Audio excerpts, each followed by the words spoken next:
Hey y'all, I'm Kiara. I am a holistic coach specializing in helping women of the diaspora to heal their divine feminine and maintain mind, body, and spirit wellness. Today, I wanted to talk about divine feminine healing with regard to ancestral healing and spiritual traditions. I know a lot of conversation has been happening about us honoring our ancestors, returning to the traditional and spiritual practices of our ancestors, and just overall people looking for ways to do that and also navigating in spaces where they may be trying to do so and may be having some experiences that may feel like they're kind of unsavory or just a little bit more difficult for them than what they may have experienced before coming into certain spiritual practices. So, one of the things that I want to normalize is that sometimes when coming into ancestral tradition, it can feel a little bit different than it does when you're navigating in other spiritual practices. Some of the reasons for this are one, the way that we navigate ancestral practice is different than what you may see in certain other spiritual spaces because not everybody's ancestors practice the same thing.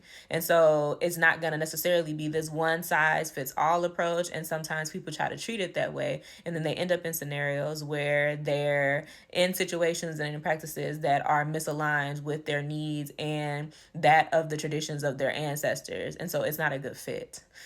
Also, a lot of times people go into these spaces thinking that there isn't going to be work to be done because sometimes in certain spiritual systems, you have the capacity to kind of spiritually bypass and not necessarily do a level of work and kind of just cling to certain practices without having to actually do the inner work and figure out why you're navigating the way that you are, how ancestral patterns may have influenced your behaviors and your current experiences, and just overall not being kind of given the opportunity or the push to take accountability for certain things happening because you could just kind of like spiritually, practice your way out of certain things or spiritually gloss over certain things. And a lot of times with ancestral tradition, you're not able to do that. So that creates discord and difficulty too, because with Afro and indigenous spiritual traditions, a big portion of it is a lot of what we would call shadow work. And so you kind of can't get past that.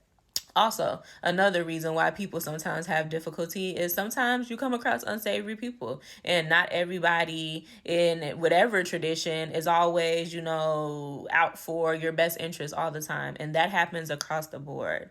And so I really just wanted to normalize some of these experiences and let people know that just because this experience may be different than what you're used to, it doesn't necessarily mean that you're doing something wrong per se or that is not for you. A big portion of ancestral spirituality is connecting with your ancestors. So many people bypass that and try to go to these higher or deeper levels of practice, but without navigating through that first step, you're going to be really lost and not know how to practice or where to go next.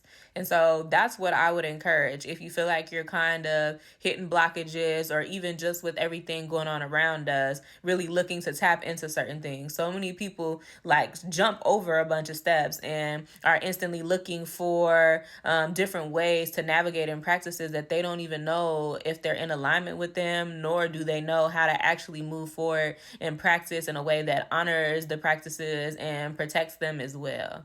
And so there is absolutely nothing wrong with tapping into ancestral tradition, but ancestral tradition starts with ancestral veneration. And so it's really important to navigate with that step. And if you're looking for somebody to help you along the journey with regard to ancestral veneration and divine feminine healing, I know what it's like to be striving to heal your divine feminine and being frustrated with traditional methods. I switched over to alternative methods and saw great success, and now I offer those methods to clients to help them on their journeys as well. You can find out more information about me at the link below. And as always, if this resonated with you, don't hesitate to comment, like, and share. Y'all be well.